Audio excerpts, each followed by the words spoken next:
안녕하세요. 지난번 영상에 창세기가 가족사와 피조물과의 관계 등을 설명하는 책이라고 그렇게 말하면서 저의 그 가족 사진과 또 저희 동네의 그 자연들을 찍은 사진을 한번 올려봤어요. 근데 생각보다 많은 분들이 반응을 해주셨네요. 뭐 오랜만에 얼굴을 보니 너무 반갑다. 아니 어디가 이렇게 이쁜겨? 사진은 누가 찍은겨? 뭐 등등 관심을 많이 가져주시더라고요. 정말 감사하고요. 사진은 제 남편이 주로 저희 동네를 찍은 거고요. 매일 그냥 뭐 좋은 카메라 하나 사달라고 그냥 어찌나 보채는지 그냥 들은 척도 안 했더니 자기 핸드폰으로 제가 사진 많이 찍는다고 그냥 온갖 구박을 들어가면서 또 심지어 몰래 몰래 찍은 사진들인데 아유 또 이렇게 써먹을 줄 몰랐어요. 참 사람이란 한 치 앞을 내다보지 못하는 유한한 존재인 것 같아요. 자기야, sorry. 그래서 오늘은 이제 창세기 두 번째 편으로 하나님의 창조를 좀 더 구체적으로 한번 살펴볼까 해요. 1장 1절에 보면 태초에 하나님이 천지를 창조하시니라 이렇게 시작을 하죠. 그래서 7일 동안의 연속적인 구조로 창조가 시작이 되는 겁니다. 여기서 이제 태초와 하나님 그리고 천지를 창조하셨다. 이제 이런 내용들이 나오는데요. 그 하나님은 어떤 하나님이셨느냐? 우리가 지금까지 하나님은 누구시다라는 것을 조금 들어왔기 때문에 여기서는 간단하게 설명을 하자면 하나님은 초월적이시다. 그래서 인격적이시고 주권적이시면서 창조주다라고 이렇게 정의를 내릴 수 있고요. 초월적인 하나님이라는 것은 즉 시간과 공간 밖에도 계시고 그러면서 운행하고 계시고 여기 시간과 공간 안에 들어와 우리와 함께 어우러지시는 그런 독특한 형태의 하나님이시다. 오늘은 이 창세기에서 이 부분이 굉장히 중요하고요. 그 다음에 이제 이 창조하셨다 할 때 창조는 6일 동안의 창조고 7일째는 쉬셨다. 안식하셨다. 그런 인간의 그 행동 양식의 표본이 이제 여기서부터 이렇게 나오기 시작을 하는 거죠. 그래서 저는 이제 여기서 오늘 특별히 창조에 대해서는 시간과 공간에 대해서 한번 이야기를 하고 싶은데요. 이 내용은 특별히 이제 유진 피터슨 목사님이 쓰신 현실 하나님의 세계라는 책을 토대로 한번 설명을 해보고자 합니다. 이 책에서는 창세기 1, 2장을 우리가 날마다 접하는 삶의 모습 그대로를 현재 나 자신과 직접적으로 연관시키고 있어요. 그래서 굉장히 흥미로운 그런 내용들로 되어 있습니다. 아주 강추합니다. 시간 되시면 꼭 한번 읽어보세요. 창세기 이제 1장에서 시간이라는 창조의 선물을 받고 그 안에 살아가는 모습의 첫 형태를 빚어주고 이제 2장에 가서는 그 공간이라고 하는 창조의 선물에 대해서 그렇게 이야기를 하죠. 자, 1장에 이제 6일 동안의 창조라고 얘기할 때 여기는 어떤 이제 패턴이 있다는 거예요. 그래서 첫째 날, 둘째 날, 셋째 날 요렇게 이제 한 패턴이 흐르고 넷째 날, 다섯째 날, 여섯째 날 이런 한 패턴인데 이 첫째 날, 둘째 날, 셋째 날은 형체를 부여하고 있고요. 그리고 넷, 다섯, 여섯 이 날은 그 형체를 채우는 가정식으로 그렇게 창조를 하였다는 것입니다. 그래서 첫째 날에 빛을 창조하시고 둘째 날 하늘과 바다, 셋째 땅과 식물 그랬으면 이 형체를 부여한 다음에 넷째 날에 가서는 그 빛들의 채움, 해와 달과 별들로 채우시고 그리고 둘째 날 하늘과 바다에 대해서는 하늘의 새와 바다의 물고기 이런 것들로 채우시고 그 다음에 셋째 날에 가서 땅과 식물을 이제 형체를 부여하셨다면 그 땅에 사는 생물과 짐승과 사람들로 이렇게 형체를 채워가는 그런 과정으로 리듬 있게 창조를 하셨다. 그래서 우리는 그 창조의 리듬 안에서 리듬감 있게 살도록 창조된 존재들이라는 것이죠. 리듬은 봄의 탄생과 여름의 성장과 가을의 추수와 겨울의 동면이 규칙적으로 반복되게 그렇게 리듬 있게 그런 패턴으로 창조하셨다는 겁니다. 그래서 창조는 아무렇게나 불협화음의 소음 속에서 생겨난 것이 아니라요. 질서정연하고 리듬감 있게 흐름에 따라 창조하셨다는 것입니다. 그래서 창조의 시간에는 리듬이 있고 우리는 그 리듬에 맞춰 살아야 합니다. 그래야 창조의 목적대로 건강하고 행복하게 살아갈 수가 있는 것입니다. 사실 이런 리듬들이 깨지기 때문에 우리의 삶에 많은 질병이, 불행이 찾아오는 것입니다. 근데 이게 특별히 시간이라고 하는 이 시, 일, 주, 월, 년, 이 모두는요, 거룩함 그 자체이며 우리에게 축복이고 선물입니다. 왜냐면요, 사람은 누구에게나 공평하게 주신 24시간, 이 24시간이라는 것을요, 모든 사람에게 공평하게 주셨다는 거예요. 시간은 우리가 그 안에서 모든 삶의 행위를 해내는 매개인데요. 사람들이 하나님의 창조에 대한 것 중에 사실 여러 가지를 모독한다는 거예요. 하나님의 창조에서 하나님을 모독한다. 그것은 뭐냐면 하나님이 창조한 이 우주 만물, 사람이나 자연이나 동물, 모든 것이 다 피조물, 하나님이 창조하신 것들이잖아요. 근데 그런 것들에 대해서 우리가 욕을 할 경우, 뭐요, 저 개새 이놈 같으니라고. 제가 욕한 건 아니고요. 만약에 그렇게 얘기했다 그러면 개나 새나 놈 다 싸져버 욕한 거 아니겠습니까? 그랬을 경우 그거는 창조주이신 하나님을 모욕하는 것이라는 거죠. 그런데 이것이 자연이나 사람이나 동물에게만 모욕하는 것이 아니라 시간에 대해서도 모독한다는 것입니다. 시간을 모독한다. 그래서 시간이 모독을 당하면 삶이 모독을 당한다. 이렇게 얘기를 합니다. 시간이 모독을 당한다. 이게 무슨 말일까? 자, 하나님이 만드신 24시간이라는 이 하루를 어떻게 쓰느냐에 따라서 창조주 하나님의 그 원리대로 그 하나님을 섬기며 경배하며 살아가는 것은 하나님 앞에 예우하는 것이고, 그렇지 않게 살아가는 그 선물을 갖다가 막 허비하고 낭비해버리면서 살아간다. 그것은 그 시간을 모독하는 것이라는 겁니다. 그런데 이 시간을 모독하는 것에는 증거가 있다는 거예요. 증거. 그 증거가 뭐냐면 바로 서두름과 꾸물거림이라는 것입니다. 서두름과 꾸물거림, 빠름과 느림을 얘기하는 거죠. 서두름이라는 것은 내가 무엇인가 소유하고 통제하기 위해서 강팍적으로 그것을 붙잡는 일이라고 시간의 선물에 등을 돌린다는 것이에요. 급해, 뭔가 막 급해. 막 그래서 생산성 있는 일을 만들어서 내 손에 쥐어야 하기 때문에 다른 사람들의 리듬을 무시하고 급하게 먼저 앞서가서 막 초조한 마음으로 막 서두른다는 거예요. 그러니까 24시간을 막 쪼개서 28시간, 30시간처럼 사는 사람들이 있다는 거예요. 막 서둘러서 빨리빨리, 빠르게, 빠름, 우리 너무 좋아하잖아요. 이거 서두름인데 이것이 하나님을 또 시간에 대한 모독이라는 것입니다. 그렇다면 꾸물거림은 또 무엇이냐면요. 그와 반대로 시간의 충만함으로 들어가는 통로인 순종과 경배의 삶에 대해 게으른 거예요. 귀차니즘, 부주의하여서 세워라, 내워라, 뭐 다른 사람이 급하던 말던 나는 내 길을 간다. 이라는 식으로 시간의 선물로부터 마음이 흐트러지게 하는 것.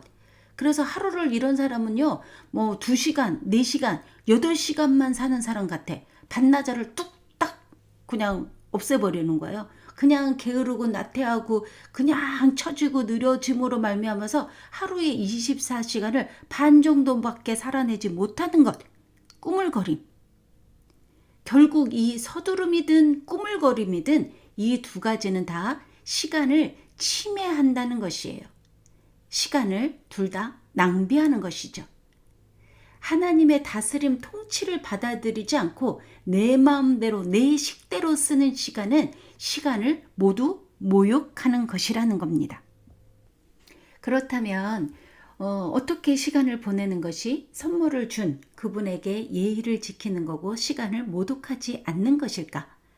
그것은 바로 아까 말씀드린 대로 하나님의 리듬과 관계가 있습니다. 자, 하나님은 첫째 날부터 여섯째 날까지는 저녁이 되고 아침이 되니 라는 문구처럼 연속되는 날을 가리키다가요. 제7일째 되는 날은 아주 다르게 다루셨습니다. 일곱째 날은 여섯째 날보다 훨씬 더 크게 강조하고 있다는 것입니다. 창조의 리듬은 우리로 하여금 하나님의 창조의 말씀을 의식하게 하고 거기에 참여자가 되게 합니다. 생육하고 번성하여 충만하라. 이것을 문화명령이라고도 하는데요. 6날 동안에는 창조 안으로 들어가서 우리 주변에 일어나는 모든 일들에 참여함으로, 즉 우리의 실제의 삶을 살아내는 경험을 통해 하나님의 영광을 위해 노래하며 연주하는 것이고요. 7일째 되는 날은 하나님이 말씀으로 창조하셨고 창조하고 계시는 것들을 직접 보고 듣고 맛보고 만지고 냄새를 맡음으로 하늘과 땅, 풀과 나무, 별과 행성, 물고기와 새, 특히 세상에 솜씨인 남자와 여자들이 함께 모여와 예배를 드리는 행위, 믿음으로 듣는 행위를 통해서 하나님께 나아가는 것입니다. 이게 7째 날이 6째 날까지보다 훨씬 더 크게 강조하고 있다는 거예요. 이게 바로 예배입니다. 예배. 그래서 예배는요, 인간에게만 국한된 것이 아니라 하늘과 땅의 모든 피조물이 하나님을 예배하도록 요구를 받고 있습니다. 자, 성경의 세계관에 따르면 산과 별도 인간과 똑같이 하나님을 예배합니다. 예배는 모든 피조물이 다 하는 것이 예배예요. 자, 사람이 예배하는 건 알겠는데 어떻게 자연들이 예배를 하나? 어떤 형태로 그 예배를 드리냐면요. 다음의 상태, 다음이 뭔가? 와, 산은 산이 됨으로써 하나님을 예배하게 되고요.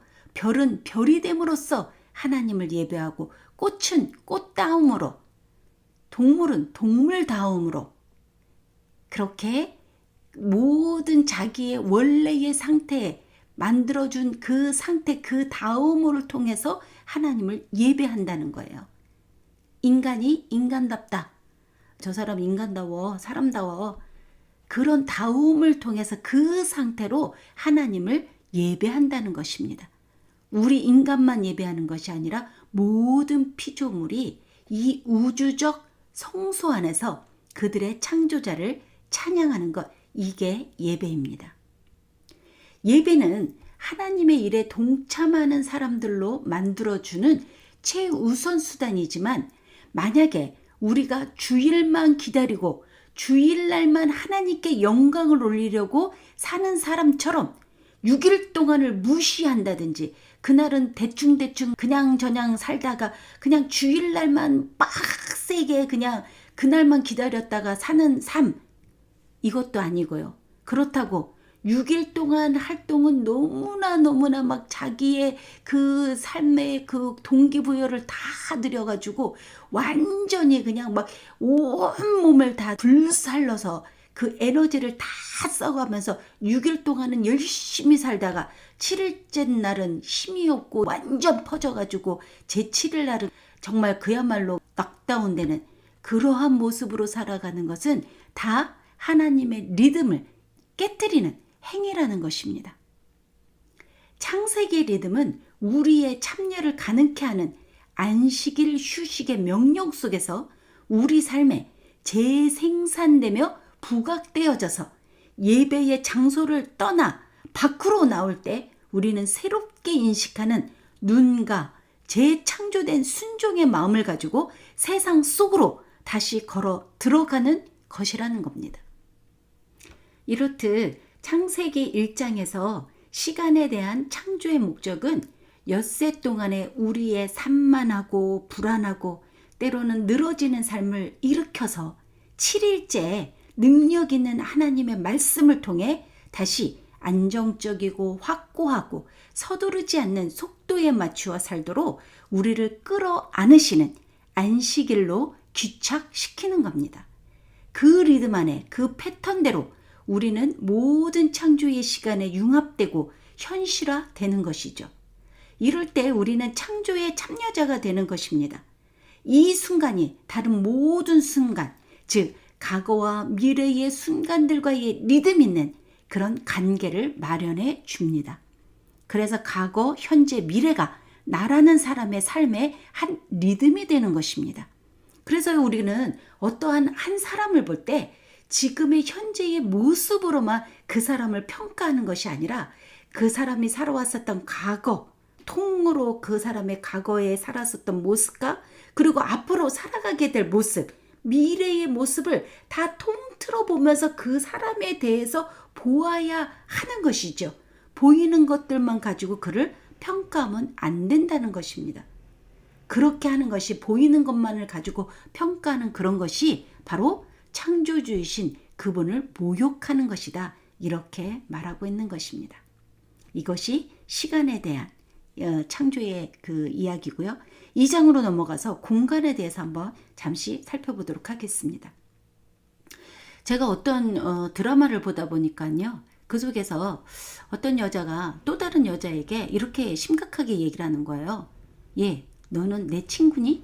라고 묻는 거예요. 그러니까 그 또 다른 어떤 여자가 아마도 뭐 우린 친구지? 라고 그렇게 얘기를 해요.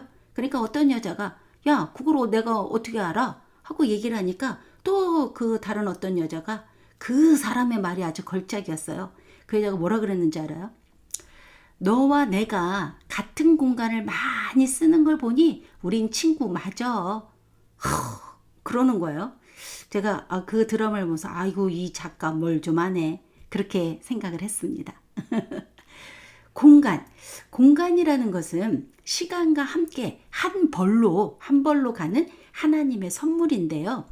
창조의 모든 사건은 우주 전체와 그 시야를 좁혀 지구와 그 중에서도 한 공간, 특별히 에덴 동산이라고 하는 한 공간에 초점을 맞추어 일어났습니다. 동산이라는 것은 어떤 그 경계와 의도가 있음을 암시하는 것이죠. 그곳은 경계가 없는 모든 것이 아니라 정해진 구역이라는 거죠. 여호와 하나님이 동방의 에덴에 동산을 창설하시고, 창세기 2장 8절에 이런 말씀이 나와요. 그래서 모든 삶은 지역적입니다. 이 땅, 이 동네, 이 일, 이 사람들, 국가와 일과 공동체라는 맥락 속에서 우리 자신의 위치를 찾아가는 공간을 배경으로 한다는 것입니다. 에덴 동산은 상상된 혹은 공산된 혹은 인위적으로 고안된 공간이 아닙니다. 에덴은 더없이 행복한 살기 좋은 곳이었어요. 왜냐하면 그곳은 하나님의 영광을 위해서 살 수 있는 형식을 제공해 주기 때문에 그 공간은 아주 살기 좋은 땅 위에서 우리의 삶을 살 수 있는 그런 실제적 공간이었습니다.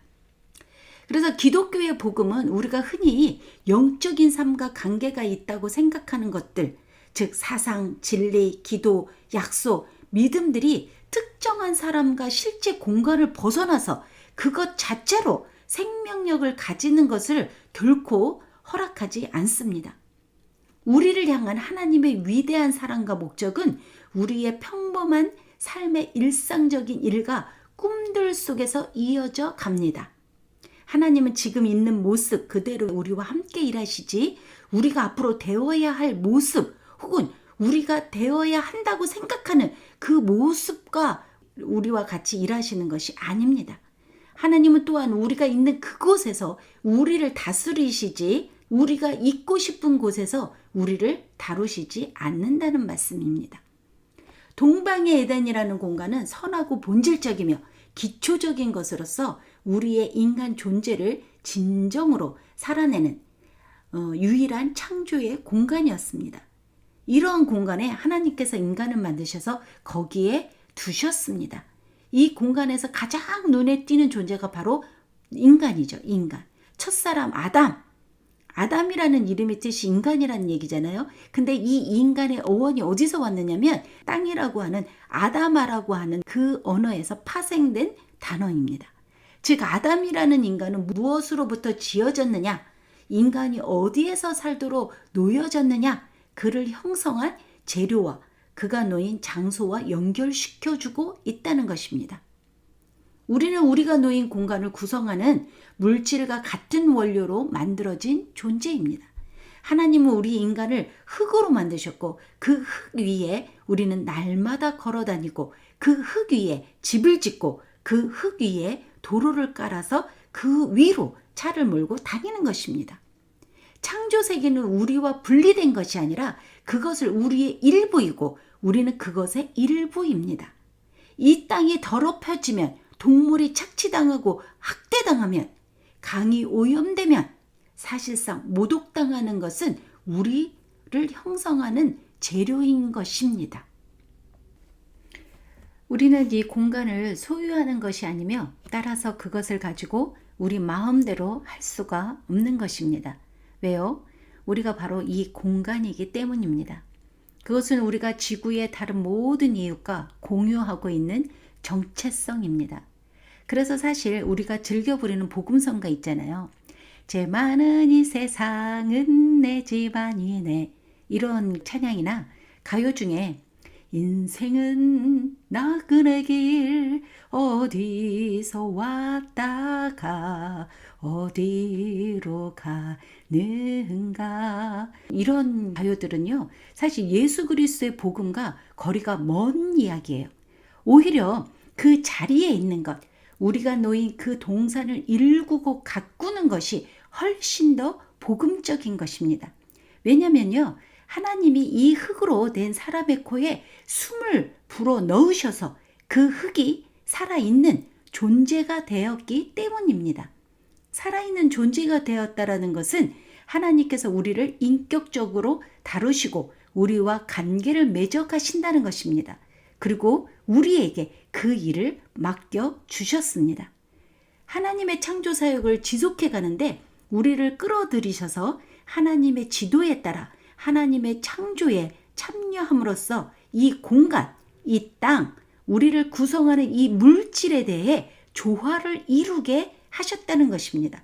이 조화라는 것이요, 지키는 것, 잘 돌보는 것, 유지하고 보존하기 위해 이 공간과 조화를 이루는 것, 이것이 우리 인간의 첫 번째 작업 임무였다는 것입니다.